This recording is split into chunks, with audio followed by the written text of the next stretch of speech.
Okay sir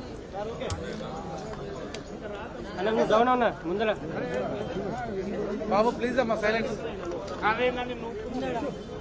PTI అవునా మేము రాలేదు ఆయనకి చెప్పు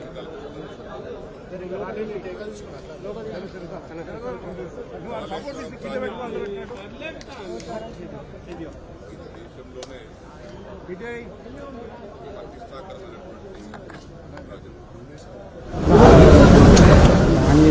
ఎడారిగా మారుతున్నారు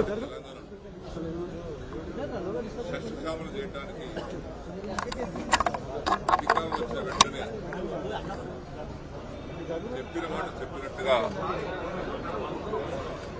మన పార్టీ అధ్యక్షుడు అప్పటి ముఖ్యమంత్రి గారు లక్షలాది ఎకరాలకు లక్షలాది మంది రైతులకు సాగుని అందించి కరువును పారదోలటానికి నిర్మించినటువంటి ప్రాజెక్టు కాళేశ్వరం ప్రాజెక్టు.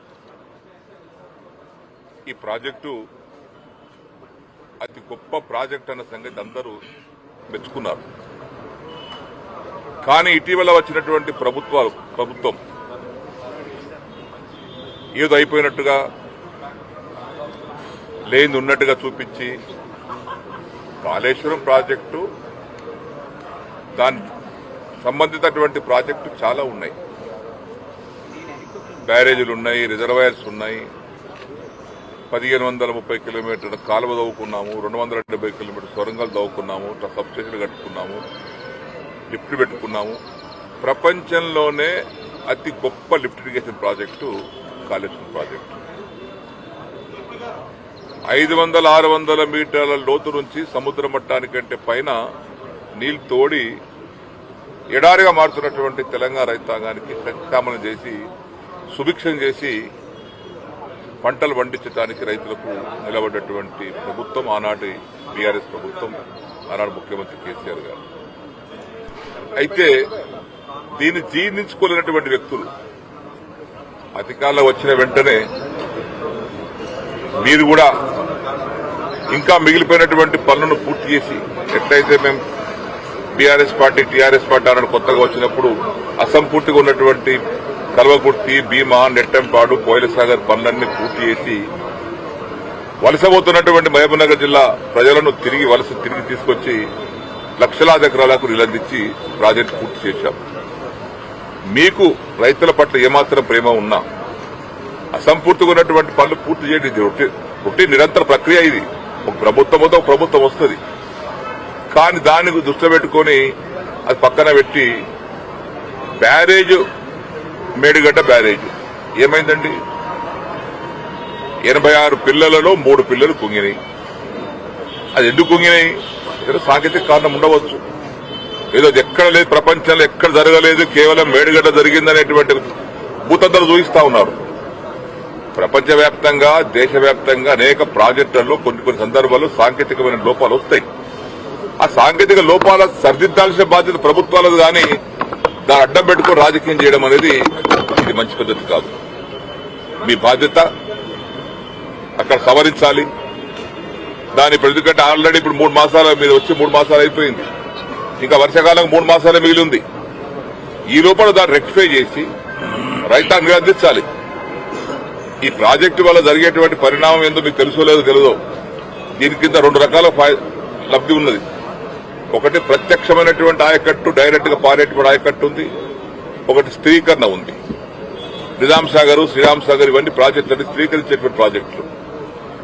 పోయినసారి కూడా మా నిజాం సాగర్ ఆయకట్టు కింద పంటలు ఎండుతా ఉంటే ఇదే కొండపోచమ్మ సాగర్ నుంచి నీళ్లు తీసుకెళ్లి మేము ఆ పంటలు కాపాడుకున్నాం. సింగూరు కింద పంటలు కాపాడుకున్నాం. దాని ప్రయోజనాలు అవి. అది పక్కన పెట్టి ప్రత్యేకంగా కేవలం ఏం పని లేనట్టుగా రాజకీయం చేయడానికి కోసం మేడిగడ్డ ప్రాజెక్టు వాడుకొని, మేడిగడ్డ ఒకటేనండి, మేడిగడ్డ కాళేశ్వరం ప్రాజెక్టులో 196 స్కీమ్స్ ఉన్నాయి, బ్రహ్మాండమైనటువంటి పథకాలున్నాయి, అందరు అబ్బలపడేటువంటి పథకాలున్నాయి, పనులున్నాయి. అది ఏం చూడకుండా కేవలం ఆ 3 పిల్లల దగ్గరికి పోయి ప్రతిసారి ఆ 3 పిల్లల దగ్గరికి అవునండి పోగా కారు టైర్ పంక్చర్ అవుతుంది. కారు బయటపడేస్తామా? పంక్చర్ టైర్ సరి చేసుకుంటాం, నడిపిస్తాం. ఒక మోటార్ సైకిల్ చనిపోతుంది, పడేస్తావా? ఇది ఈ రోజు ఒక ప్రాజెక్ట్ లో ఉన్నటువంటి చిన్న లోపాలను సవరించుకోవాల్సింది పోయి ఏదో ఒక అయిపోయింది అని భూతద్దలు పెట్టి చూపించడం ఇది కరెక్ట్ కాదు. అది మీ బాధ్యత రహితంగా చేసేటువంటి పనులు ఇవన్నీ. మేము కూడా అధికారాలు ఉన్నాం, 10 ఏళ్లు ఉన్నాం.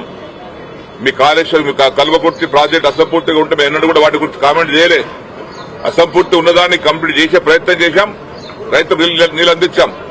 మీరు ఆ పని చేయండి.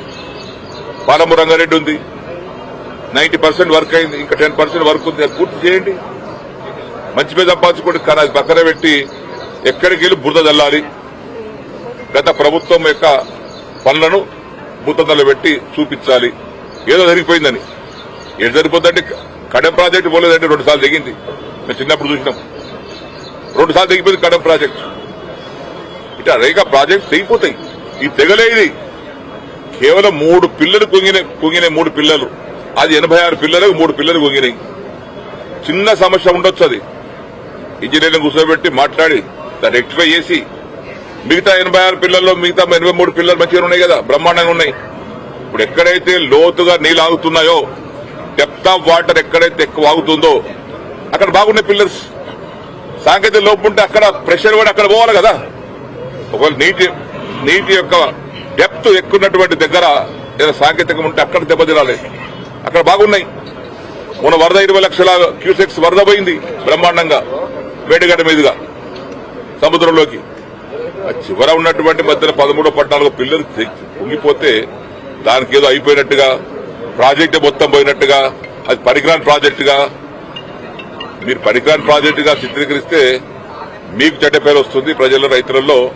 రైతుల జీవితాన్ని పనంగా పెట్టకండి. రాజకీయాల కోసం, రాజకీయ పబ్బం గడుపుకోవడానికి కోసం రైతుల యొక్క జీవితాలను పనంగా పెట్టకండి. రైతులు ఆధారపడి పంటలు పండిస్తున్నారు. ఇప్పుడు చూస్తున్నాం ఎండిపోతున్నాయి కొన్ని పంటలు. మీరు సరైన పద్ధతిలో ఆర్గనైజ్ చేయలేకపోవటం వల్ల, రెగ్యులేషన్ చేయలేకపోవటం వల్ల పంటలు ఎండుతా ఉన్నాయి. అది మర్చిపోయి అది పక్కన పెట్టి ఏదో అయిపోయింది అనుకుని భూతద్దం పెట్టి చూపించకండి. ఎట్టి పరిస్థితిలో Kaleshwaram project is the top most project in the world, in entire country also. తక్కువ కాలంలో కట్టేటువంటి ప్రాజెక్ట్. గతంలో ఒక ప్రాజెక్ట్ మీరు చిన్నగున్నప్పుడు చూస్తే మీ నాగార్జున సాగర్ గాని, శ్రీరామ్ సాగర్ ప్రాజెక్టు గాని 40 ఏళ్లైనా పూర్తి కాలే. ఇది 3-3.5 సంవత్సరాల్లో పూర్తి చేసి తెలంగాణను సస్యశ్యామలం చేయాలి, సుభిక్షం చేయాలి, కరువును పారదోలాలి, రైతులు ఆనందంగా బతకాలని చేసినటువంటి కార్యక్రమం. నేను అగ్రికల్చర్ మినిస్టర్గా ఉన్నాను. నేను మొదటి స్థాయి ఉన్నప్పుడు కేవలం 67 లక్షల మెట్రిక్ టన్నులు పడినటువంటి ధాన్యం అన్ని కలుపుకుంటే రాష్ట్రంలో ఈరోజు బీఆర్ఎస్ ప్రభుత్వం కేసీఆర్ కృషి వల్ల 3.5 కోట్లకి చేరిపోయింది. ఊరికే వచ్చిందండి. అది గాలికి పంటలు పడినాయా? నీళ్ళు ఇవ్వకుండా, కరెంట్ ఇవ్వకుండా ఇవన్నీ ఇచ్చాం కాబట్టి అంత 5 రెట్లు పంట ఎక్కువ పండింది. కల్లా కనబడతలేమో పంటలు వచ్చినాయి. ఈసారి మీరేమో ఆ రైతు బంధు కూడా ఇంకా ఇప్పుడు దిక్కులేదు. మార్చి దాకా గడువు పెట్టారు. ఇప్పటికే 3 గడువు మార్చుకుంటూ వచ్చారు. మీరు చేయాల్సిన పనికి చాలా ఉందండి, చేయండి. మీకు బాధ్యత ఉంది, చేయండి. కానీ కేవలం భూతద్దం పెట్టి మేడిగడ్డ అని ఏదో జరిగిపోయినట్టుగా ఏం జరగలేదు. మీరు తొందరగా ఆ కుంగిపోయిన పిల్లలను రెక్టిఫై చేసి ఇంజనీర్లు పంపించేసి దాని రైతుల ప్రయోజనాలు కాపాడండి. కానీ రైతుల ప్రయోజనాలను రాజకీయం కోసం పనంగా పెట్టకండి. దానివల్ల జరిగేది నష్టం మీకు తప్పితే మాకు కాదు. జరుగుతుంటే ఎక్కడక్కడ రోడ్డు చెడిపోతుంది. మన రాజశేఖర గారు ఉన్నప్పుడు బ్రిడ్జ్ పడిపోయింది ఇక్కడ పంజాగుట్టల, చనిపోయినారు. అంత మాత్రాన బ్రిడ్జ్ బంద్ చేసిరా? బ్రిడ్జ్ కూల్చేసిరా? మనం రెక్టిఫై చేసి మనం నడిపిస్తున్నారు. అప్పుడప్పుడు సాంకేతికమైనటువంటి కొన్ని లోపాలు ఉంటాయి. రోజు పోయి ముఖ్యమంత్రి గారు పోయి, మంత్రి గారు పోయి కూర్చుంటారు. ఇంజనీర్స్ ఉంటారు, వర్కర్స్ ఉంటారు, వాళ్ళు చూస్తారు. బాధ్యత ఉంటుంది. చిన్న లోపాలు ఉన్నంత మాత్రాన ప్రాజెక్టు పనికిరాదు. ఇక మేడిగడ్డ దానికి ఏం లాభం లేదు. కాళేశ్వరం ప్రాజెక్టు ఏం లేదు. లక్షలాది ఎకరాలండి, 50 లక్షల ఎకరాలు స్థిరీకరణ ఆయకట్టు కనుక్కుంటే 50 లక్షల ఎకరాలంటే రాష్ట్రం సగం ఆయకట్టు. అటువంటి దాన్ని పక్కకు పెట్టి దయచేసి ఇప్పటికైనా మీరు రాజకీయాల కోసమే ఈ మాటలు మాట్లాడకండి. రైతులను కాపాడుకోండి, రాష్ట్రాన్ని కాపాడండి. ఈ వచ్చే వర్షాకాలం గల్లా మేడిగడ్డ ప్రాజెక్టు మంచి రిపేర్ చేసి సుందిల్లా, మేడిగడ్డ, అన్నారం ప్రాజెక్టు పాటు అన్ని ప్రాజెక్టు నింపండి. అనంత సాగరు, మల్లన్న సాగరు, రంగనాయక సాగరు, కొండపోచమ్మ సాగరు, ఇవన్నీ 240 టీఎంసీల కెపాసిటీ రిజర్వాయర్స్ ఉన్నాయండి. వెనకడికి ఒక 10 టీఎంసీలు రిజర్వాయర్ కట్టాలంటే 10 ఏళ్ళు పట్టేది. మేము చూసినాం కల్లారు. ఇప్పుడు ఆదిలాబాద్ జిల్లాలో సాత్తాల స్వప్న ప్రాజెక్టు కట్టడానికి 20 ఏళ్ళు పట్టింది. 3 టీఎంసీల నీళ్లు కట్టడానికి 30 ఏళ్ళు పట్టింది. ఇది 240 టీఎంసీల కెపాసిటీ గల ప్రాజెక్టు కట్టడానికి ఇన్ని ప్రాజెక్టు కట్టారు. సత్వరంగా కట్టించి రైతాంగానికి నీళ్ళు అందించడానికి అన్ని ఏర్పాటు కాలువలు తవ్వారు. ఒకప్పుడు చెరువులు కడితే ప్రాజెక్టు కడితే కాలువలు తవ్వేవారు కాదు. ఇటు ప్రాజెక్టు కాలువలు సైమల్టేనియస్ గా ఒకేసారి అన్ని కట్టుకుంటూ చేసి చివరి ఆయకట్టు వరకు నీళ్లు తీసుకెళ్లి ఇస్తా ఉంటే దాన్ని సమర్థించాల్సింది పోయి విమర్శించడం మంచి పద్ధతి కాదు. కాబట్టి నేను కాంగ్రెస్ ప్రభుత్వానికి, కాంగ్రెస్ నాయకులకు, ముఖ్యమంత్రి గారు విజ్ఞప్తి చేస్తున్నాను. ఇప్పటికైనా మీరు రైతు ప్రయోజనాలు కాపాడండి. కాళేశ్వరం ప్రాజెక్టును దృష్టిలో పెట్టుకుని దీనికి రాజకీయం చేయకండి. ఇలా మేమందరం వెళ్తున్నాం, శాసనసభ్యులు అందరం చూడటానికి వెళ్తున్నాం. ఎందుకంటే మేము కష్టపడి మా ప్రభుత్వం చేసినటువంటి పని మీరు టీవీలో చూపించి మొన్న పోయి పర్యటించారు, దాని ఏదో చిత్రీకరించారు. మేము కూడా వెళ్తున్నాం. మా దగ్గర ఇంజనీర్స్ ఉన్నారు, మాకు కూడా తెలుసు. నిర్మించింది మేము, పుట్టించింది మేము, కాపాడింది మేము. ఇప్పుడు కూడా దాన్ని చూసి వస్తాం, ప్రభుత్వానికి చెప్తాం ఏం జరిగింది అక్కడ. దాన్ని మీరు రెక్టిఫై చేసేటువంటి బాధ్యత మీది. ఈరోజు ప్రతిపక్ష పార్టీగా దాని మీద మాట్లాడి సరైన సలహాలు ఇవ్వడానికి మేము తయారుగా ఉన్నాం. దాని సలహాలు స్వీకరించండి, దాన్ని సరిదిద్దండి, కానీ రాజకీయం చేయవద్దని చెప్పేసి మరొకసారి విజ్ఞప్తి చేస్తాం.